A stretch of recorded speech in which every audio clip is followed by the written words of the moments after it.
Vai fazer essa revisão agora sobre frações. A primeira coisa que a gente vai bater na tecla são os dois números que aparecem na composição de uma fração, que são o numerador e o denominador. A gente está com indicação colorida, o numerador é um número que aparece na parte de cima da fração e o denominador na parte de baixo. O denominador, ele indica a quantidade de vezes que você divide o seu todo. E o numerador, ele vai estar contando a quantidade dessas partes. Então, por exemplo, se eu tenho o denominador 1, significa que eu estou pegando o todo e não estou dividindo, eu estou considerando ele na integralidade, do jeito que está ali. Então, se eu altero o numerador, o que acontece é que eu altero a quantidade de inteiros. Eu estou com o denominador 1, significa que eu não estou dividindo o inteiro. E estou pegando 2 dele. Então, por isso que eu tenho 2 inteiros. E se eu aumentar aqui, posso ter 3 inteiros. Se eu aumentar aqui, 4 inteiros. Então, esse numerador está servindo para contar a quantidade de partes que eu tenho. O denominador, por sua vez, ele representa uma subdivisão do seu todo. Então, se eu aumento o meu denominador ali, vou para 2, por exemplo, eu peguei o todo e dividi ao meio. A divisão na fração é sempre em partes iguais. Partes de mesmo tamanho. Então, dividir em 3 partes, dividir em 4 partes. Então, eu tenho ali a fração 1/4, voltando, fração 1/2, fração 1/3, fração 1/4, 1/5, 1/6, 1/7, 1/8, 1/9, 1/10. Depois de 1/10, quando a gente vai para 11, a gente lê 1/11. Muda um pouco a forma de ler. Fração 1/11. A gente acrescenta essa terminologia. 1/12 e por aí vai. Vamos manter aqui nesse 1/4 para fixar ideias. Lembra que o numerador está contando a quantidade de partes? Então, se eu troco o numerador de 1 para 2, eu tenho 2 partes de 1/4. Então, eu tenho aqui 2 partes de 1/4. Se eu aumento para 3, eu tenho 3 partes de 1/4. Se eu aumento para 4, eu tenho 4 partes de 1/4. 4 partes de 1/4. 4 partes de 1/4. Dá um todo. Se eu vou além disso, ao invés de ter 4 partes de um todo, se eu tenho 5 partes de um todo, o que vai acontecer? Se eu tenho 5 partes de um todo, eu vou precisar de um outro todo, porque o meu todo já está completo. Né? Se eu tenho 5 partes, né, se eu tenho 5 partes de 1/4 do todo, eu vou precisar mobilizar ali mais um todo, porque eu vou ter 4 partes de 1/4, formando um todo, mais uma parte de 1/4. Então, nota que a fração 5/4 é uma fração que está representando uma barrinha toda, que é um inteiro, que é esse número 1 aqui verde, um inteiro mais 1/4, que está aqui. Então, a representação da esquerda, a gente diz que é a representação de uma fração imprópria. Por que o nome impróprio? Porque fração é sempre uma parte do todo. Se eu tenho mais do que um todo, eu não tenho propriamente uma parte do todo, eu tenho mais do que o todo. Então, por isso a gente diz que é a fração imprópria, certo? Então, esse número 1 aqui, você tem que pensar o seguinte, bom, é um todo, tá? O todo foi dividido em quantas partes? Foi dividido em 4 partes. Se eu tenho o todo que foi dividido em 4 partes, eu tenho 1, 2, 3, 4 partes ali. Mais uma aqui, eu tenho 5 partes de 1/4. Até aqui foi? Pode falar, sim ou não? Pode escrever. Sim. Tá bom. Então, vamos continuar. Vamos voltar aqui para uma parte menor aqui. Então, vamos supor que eu esteja agora com 1/2. Né? Obviamente, se eu coloco no numerador 2, eu tenho um inteiro. Se eu boto no numerador 3, eu vou ter 3 partes de 1/2. Então, eu já passei de um todo. Eu estou com um todo mais a metade. Agora, o que aconteceria se eu colocasse 5 no numerador, na opinião de vocês? Se eu colocar no lugar do 3, se eu colocar 5 no numerador, vai ficar 5 meios. Para 5 meios eu vou precisar de quantos inteiros? Então, vamos raciocinar. Se eu quero 5... Vamos lá, isso aí. Você vai ter 2 inteiros e mais um pouquinho. Então, para cada inteiro eu tenho 2 partes. Então, eu vou precisar 1, 2, 3, 4 partes. Então, eu vou ter 2 inteiros e ainda vai ter mais uma partezinha aqui. Então, vamos lá. Aqui. 5 meios seriam 2 inteiros mais 1 meio. Certo? Então, esse número 2 aqui, ele está indicando a quantidade de inteiros que eu tenho. Eu tenho 2 inteiros mais 1 meio. Observa aqui embaixo que está aparecendo uma multiplicação e uma soma. O que é isso?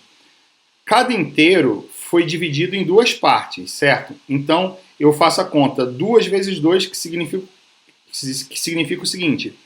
Para cada inteiro dividido em 2 partes, eu tenho 2 vezes 2 partes. Eu tenho 4 partes. Ao todo, 1, 2, 3, 4. Além disso, eu tenho mais uma parte isolada aqui. Então, por isso que eu tenho ao todo 5 partes. 5 meios, ok? Vamos mudar aqui esse nosso exemplo com outro denominador. Vou botar denominador 3 e vou aumentar. 1/3 é fração própria, 2/3 é fração própria, 3/3 é fração aparente. Ela tem aparência de fração, mas na verdade ela é um número natural, é um inteiro. Então a gente chama de fração aparente. Aí eu continuo. 4/3. Aí já é uma fração imprópria, porque eu tive que lançar a mão de mais um inteiro. Eu tenho um inteiro e 1/3. Aí vai. 5/3. 6/3 também é uma fração aparente. Parece uma fração, mas na verdade eu tenho 2 inteiros. Né? Então, por isso a gente chama de fração aparente. Se eu coloco agora 7/3, o que significa 7/3? E é isso que tem que ficar bem claro na sua mente. Você está pegando 7 partes de 1/3. Então, se você junta 1, 2, 3 partes de 1/3, você formou um inteiro. Mais 1, 2, 3 partes de 1/3, formou outro inteiro. Então, você já está com 2 inteiros. Mais 1/3. Acrescentou aqui ao lado. Tá certo? Então, aqui a gente, com isso, fez uma revisão rápida de fração própria, fração imprópria, número misto. E aqui é a forma da gente representar um número misto. Quando você tem um número misto e você quer passar para a fração imprópria, que às vezes você tem um número escrito dessa forma e quer escrever na forma de fração imprópria. E aí é só você lembrar o seguinte, cara, eu tenho 2 inteiros. Cada inteiro desse foi dividido em 3 partes. Então eu vou fazer 2 vezes 3, porque eu já sei que eu tenho 3 e aqui eu tenho 3, então eu vou ter 2 vezes 3 dá 6, mais 1/3. Então dá 7. 2 vezes 3 mais 1 igual a 7. Então vai ser 7/3. Tá? Essa é a dica para essa representação. Vamos voltar aqui e aproveitar essa tela para mostrar para vocês o seguinte. Existe uma fração que é essa aqui, 1/10, que ela tem um significado bem peculiar, ela é bem importante para a gente. E eu vou tentar marcar aqui com a canetinha para ficar claro aí para todo mundo, que é o seguinte. Essa fração aqui, a gente lê como sendo 1/10. Existe uma outra forma de representar essa fração, que é utilizando números decimais. Números decimais são números que, quando a gente tem uma representação decimal, a gente consegue representar quantidades inferiores à unidade. Então eu consigo representar, por exemplo, esse número aqui que aparece com uma vírgula, 0,1. 0,1 é o mesmo que 1/10, que é o mesmo que essa fração 1 dividido por 10. Então, 1/10 significa o seguinte, eu peguei o todo, dividi em 10 partes e peguei uma dessas partes. Se eu, ao invés de pegar uma dessas partes, se eu pegar 3 dessas partes, o que eu tenho são 3/10. Então, o que vai mudar é que eu vou botar um 3zinho aqui. Então, seria 3/10. Eu posso ter, obviamente, uma fração imprópria aí também. Então, deixa eu apagar aqui. E vou tentar apagar aqui tudinho, ver se vai. Foi. E vou marcar aqui para vocês. Se ao invés de 3, se eu colocar aqui 11, o que significa esse 11? Significa um inteiro mais 1/10. Então, eu posso representar na forma de fração de número misto, que é esse da esquerda. Posso representar na forma de fração imprópria, ou posso representar utilizando a representação de número decimal. E eu vou colocar aqui embaixo. Deixa eu ver, vou colocar aqui. Aqui está muito confuso, vou colocar aqui embaixo assim. Ele seria 1 inteiro mais 1/10, e aí seria 1,1. Então esse 1,1 está representando 1 inteiro mais 1/10, que é uma parte das 10 que a gente dividiu o todo, tá bom? Então, Siri às vezes gosta de participar da aula. Deixa eu fechar aqui, limpar e ir para a próxima tela. Agora a gente vai para uma outra tela, porque a gente vai trabalhar um outro conceito importante, que é o conceito de fração equivalente. A gente vai estar trabalhando com frações equivalentes. Eu peço que vocês olhem para essas frações aqui que estão em verde. Deixa eu mudar aqui a minha representação. Deixa eu mudar aqui. A gente vai começar bem devagarzinho aqui. E vou pular aqui para 2. Beleza, vamos começar dessa representação aqui. Vai devagar, gente. Tá pulsando igual coração. Então, beleza, vamos começar aqui. Se você observar, olhando só para o verdinho, tá? Só para não confundir muito a sua mente. Então, se você observar aqui, a primeira figura tem o todo dividido em 2 partes e eu pintei uma delas, eu marquei uma delas. Então, eu tenho a metade representada. Na de baixo, eu tenho o mesmo todo, só que ao invés de ele estar dividido em 2 partes, ele está dividido em 4 partes. Então, quando eu pinto 2 delas, eu tenho o equivalente ao mesmo que eu teria se eu tivesse dividido em 2 partes e pintado uma só. Então, a gente diz que as frações 1/2 e 2/4 são equivalentes, porque elas estão representando a mesma quantidade. Tá bom? Então, é por isso que a gente chama de frações equivalentes. Mas, como é que a gente obtém frações equivalentes? A gente vai dividindo o todo em mais partes. Então, ali eu dividi primeiro ao meio, dividi em 2 partes, e na segunda eu dividi em 4 partes. Eu poderia ter dividido em 3 partes. Opa! Vou mudar aqui. Eu podia ter dividido em 4 partes. Dividindo em 4 partes e pegando 2 delas. Dividindo em 4 partes e pegando 2 delas. Aqui, é dividido em 4 partes essa primeira, e a segunda eu estou dividido em 8 partes. Certo? Então, note que 2/4 e 4/8 são frações equivalentes. Vamos retomar ao exemplo anterior. Eu dei um salto aqui, e eu não quero dar esse salto. Eu quero representar de uma outra forma. Nesse exemplo que eu tenho, a primeira foi dividida ao meio, a segunda foi dividida em 4 partes. O que eu vou fazer agora é dividir a segunda em mais partes. Ao invés de dividir em 4 partes, eu vou escolher aqui e vou dividir ela em 6 partes. Eu poderia dividir ela em 6 partes, como vocês estão vendo ali. Então, para ser equivalente à primeira fração, se eu dividir em 6 partes, eu tenho que pegar metade delas, eu tenho que pegar 3 partes. E se eu, ao invés de dividir em 6 partes, eu dividir em 8 partes? Para ser fração equivalente nesse exemplo, eu teria que pegar 4 delas, eu teria que pegar metade. Se você observar esse número que está aparecendo aqui, esse 4, ele surge da seguinte observação. Nota que aqui na figura, o meu todo foi dividido em 2 partes.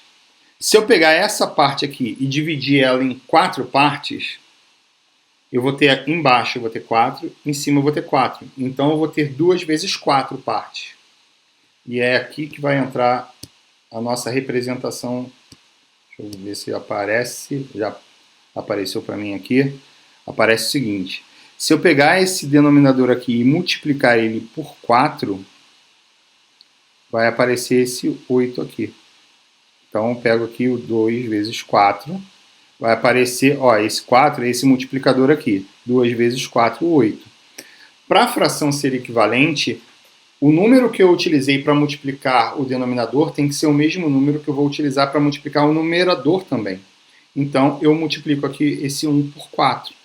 Então, 1 multiplicado por 4 vai lá dar 4 também. Então, fique sempre com isso na mente. Dada uma fração, se eu quero obter uma fração equivalente, basta eu multiplicar numerador e denominador pelo mesmo número, porque aí eu obtenho uma fração equivalente, tá bom? Alguém quer falar alguma coisa? Ouvi aí o barulho do microfone. Não. Não. Tá, beleza. Eu tô entendendo e gostando. Ah, legal. Que bom que você está entendendo bastante. Então, o seguinte, nota o seguinte, se eu pedir para vocês uma fração equivalente a 1/2 que tenha denominador 10, quero que apareça embaixo 10, quanto que vai ter que aparecer em cima? Não, repete a pergunta, por favor. Sim, eu quero uma fração equivalente a 1/2, mas que tenha o denominador 10. Embaixo tem que aparecer 10. Sim. Qual o número que vai aparecer em cima? 5. Perfeito. Por quê? Você faz 2 vezes 5 dá 10. Se você multiplica aqui embaixo por 5, você vai multiplicar em cima por 5 também. Então, vou botar até aqui, ó. Opa, 1, 2, vai para o 5. Foi. Então, ali foi certinho. 5 décimos. Se eu quisesse com um denominador 16, será que eu consigo aqui? 8. Vai colocar 8 em cima? 8. Vamos ver se eu consigo aqui. 7, opa, 8. 8 16 avos. Então vocês entenderam esse princípio. Vamos voltar aqui para uma fração mais básica. Eu posso botar... As duas são iguais aqui, obviamente. Então, eu agora vou estar pintando 1/3. Agora eu quero uma fração equivalente a 1/3, mas que tenha o denominador 6. Seria quanto? 3 em cima, 3. 3 em cima. Com denominador, eu falei denominador 6. Quase falei 6. 2. Eu acho que 2. Isso. Então, com denominador 6, para ter o equivalente a 1/3, eu tenho que pegar 2 partes de 6. Se eu quisesse denominador 9, Pegar o 3. seria multiplicar por 3, 3 nonos. Beleza? Então, vocês estão craques. Vamos complicar só um pouquinho, que eu posso ter um numerador diferente de 1. Beleza, então é o seguinte, eu quero uma fração equivalente a 2/3 que tenha denominador 15. O raciocínio que você tem que ter é o seguinte, para ter denominador 15, eu tenho que multiplicar 3 por um número para dar 15. 3 multiplicado por 5 dá 15. Perfeito. Então, se eu multiplicar por 5 embaixo, vai dar 15. Se eu multipliquei por 5, para ser equivalente, eu tenho que multiplicar em cima também. Então vai ser quanto? A fração. 10 sobre 15. 10, 15 avos. 10, 15 avos. Vamos ver se vai andar aqui. Perfeito. Eu tava tipo, eu tava pensando em fazer assim, já que o resultado de baixo, né? No Rosinha tá dizendo já, eu ia pensar em no Rosinha já tava. No Rosinha já tava. O Rosinha já tava, você já poderia ter usado. Perfeito. Beleza. E... Eu nem olhei por debaixo. Não, tranquilo. Então, olha só. Se eu quero o denominador 18...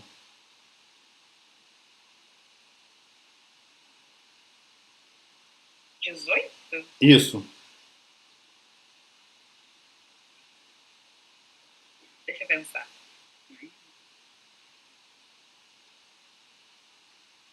Seria 12 18 avos? Vamos ver. Se eu quero 18, eu vou ter que multiplicar o 3 por 6. 3 vezes 6, 18. Aí eu multiplico 2 por 6 também. 2 vezes 6, 12.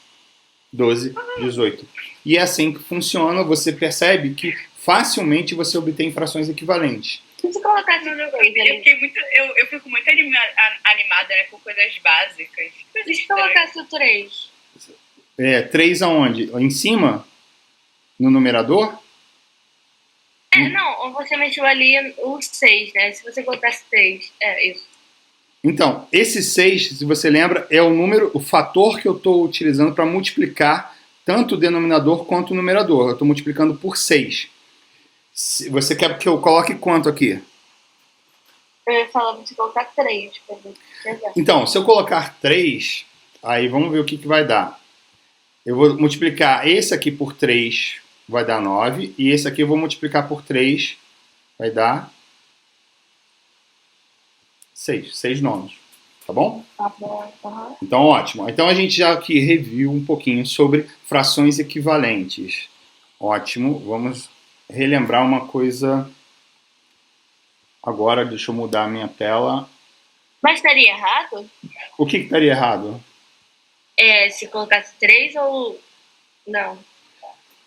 Não, então, depende do que eu tô. Qual é o seu objetivo? Se eu quero ter um denominador 9, eu vou utilizar o fator de multiplicação 3, porque vai ficar 3 vezes 3, 9. Aí eu multiplico o numerador por 3 também e vai dar 6 nonos.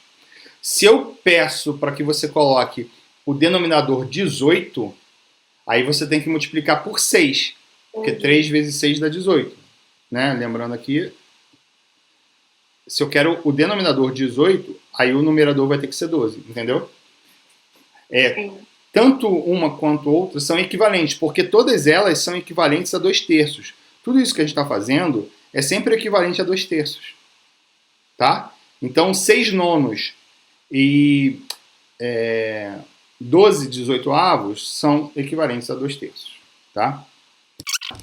E lembrando aqui, isso aqui é uma coisa que vocês já estão cansados de ver, mas vale a pena a gente fazer essa revisãozinha aqui, que é o seguinte. Se eu pego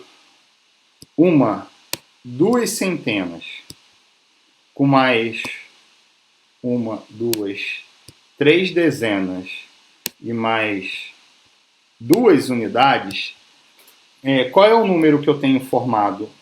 Opa, eu não quero fazer subtração, não. Volta para lá. Só quero mudar de lugar. 232. 232. Beleza.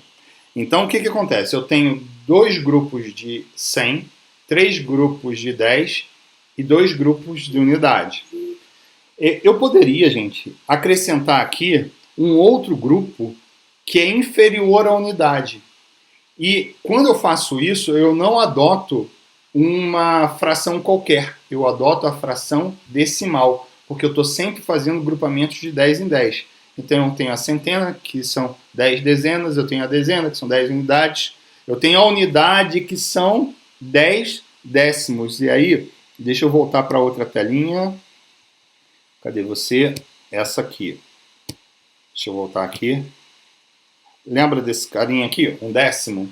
Então, se eu completo aqui 10 décimos, eu tenho uma unidade, né? Então, o que acontece? Eu vou representar agora também essa aqui, que é esse grupamento de décimos. Então, 1/10, lembrando, é 0,1. Então, vamos para essa outra tela. E agora eu vou utilizar a minha canetinha para representar o seguinte. Se eu acrescento aqui, né, além disso, coloco aqui 1/10. Coloco aqui também 1/10. E eu quero representar agora esse número todo que está aqui escrito. Ficaria como? Seriam 2 centenas, 3 dezenas, 2 unidades, e depois das unidades vem os décimos. E aí, para eu saber onde que começam os décimos, eu coloco um símbolo que é uma vírgula. Então, 232, aí onde começam os décimos? A partir daqui. Quantos eu tenho? Eu tenho 2 décimos. Então seria 232,2. Certo? Então, é assim que a gente começa a fazer essa leitura de representação decimal. A gente está associando uma à outra. Eu tenho mais coisa para falar hoje. Falei, temos bastante coisa. Deixa eu mudar minha tela para a gente aproveitar um pouquinho. Já vou direto aqui para uma telinha. Vou mudar em etapas. Só para mostrar para vocês o material que a gente vai estar utilizando aqui agora. Lembrando do ano passado, a gente falou sobre o Diário da Gabi. Alguns de vocês viram a série, né? E a gente, do Diário da Gabi, a gente vai prestar atenção para uma partezinha específica. Eu lembro do Diário da Gabi. Eu lembro que tem tempo.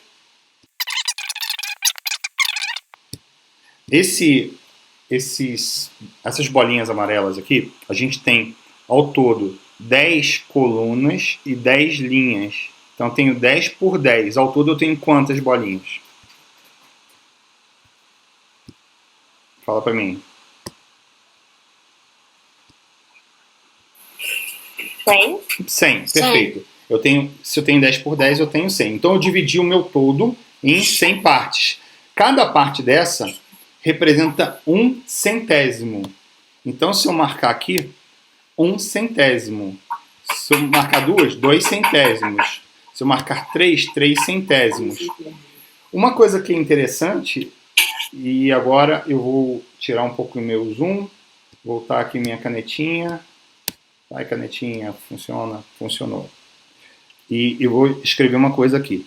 Eu tenho 3 de 100, então eu posso escrever aqui, olha, 3 de 100 partes que eu dividi. Seria assim, 3 centésimos. Essa é a representação na forma de fração decimal. Fração com denominador sendo uma potência de 10. Mas existe uma representação que é muito famosa, que você vê todo dia no telejornal, que é a representação de porcentagem. Então, quando a gente tem aqui 3 centésimos, a gente também lê 3%. E aí existe um símbolo específico para porcentagem, que é esse símbolo aqui, 3%. Então, esse símbolo aqui está indicando o seguinte: eu peguei o todo, dividi em 100 partes e estou considerando 3 dessas partes. Entendeu? Então, 3% pode ser representado na forma de fração ou pode ser representado com um símbolo de porcentagem. É a mesma coisa. Agora a gente vai estar focado na representação de porcentagem. Então, deixa eu tirar aqui, tentar dar um zoom maior aqui, para que você possa visualizar. Eu aqui estou clicando, gente, e estou marcando as verdinhas. Eu tenho 1, 2, 3, 4 verdinhas. Então, eu tenho 4% verdinha. Se eu tenho 4% verdinha, o restante é tudo amarela. Então, eu tenho 96% amarelo. Se eu marco aqui 5 verdes, 95% amarela. Vou fazer isso até chegar aqui ao final. Eu tenho, então, 10% de verde e 90% de amarelo. Certo? Agora, eu queria que você prestasse atenção no seguinte. 10% seria 10 sobre 100, concorda? 10%, 10 sobre 100. Sim ou não?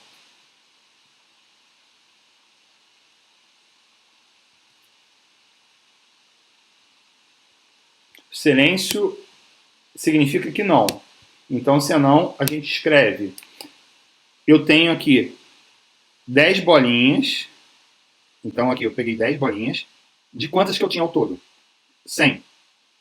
Então, isso é o mesmo que 10%. 10%.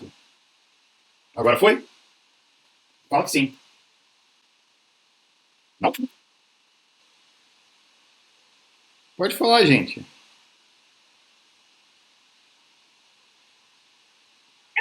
Entendi, eu acho. Se eu pintar 11, se eu pintar 11 aqui, vai ficar 11%. Esse símbolo de porcentagem, ele só significa que eu tenho uma fração de denominador 100. É só isso. Valeu. Agora eu entendi direito. É que eu tava com dúvida, que eu achei que eu não tinha entendido. Aqui, ó. Aqui seria 11%, aqui 12%, aqui 13%. Só que eu estou considerando... Mas se fosse todos juntos, seria 100%. Se fossem todos, seriam Sim. 100%. Então, Quanto beleza. mais você marca, vai aumentando a porcentagem, né? Isso, exatamente. Eu estou marcando vai aqui. aprender porcentagem com vírgula? A gente já está aprendendo, vai aprender porcentagem com vírgula depois. Mas uma coisa de cada vez, gente. Eu não me lembro direito disso, eu já aprendi, mas eu tenho um extente do vírgula, é por isso que eu Não, então, os números com vírgula são os números decimais, a gente vai olhar com bastante calma. Só queria que ficasse isso na cabeça de vocês. 10% é a mesma coisa que 10 sobre 100, tá bom? Agora, eu queria que vocês olhassem para isso aqui e pensassem o seguinte: quantas colunas eu tenho?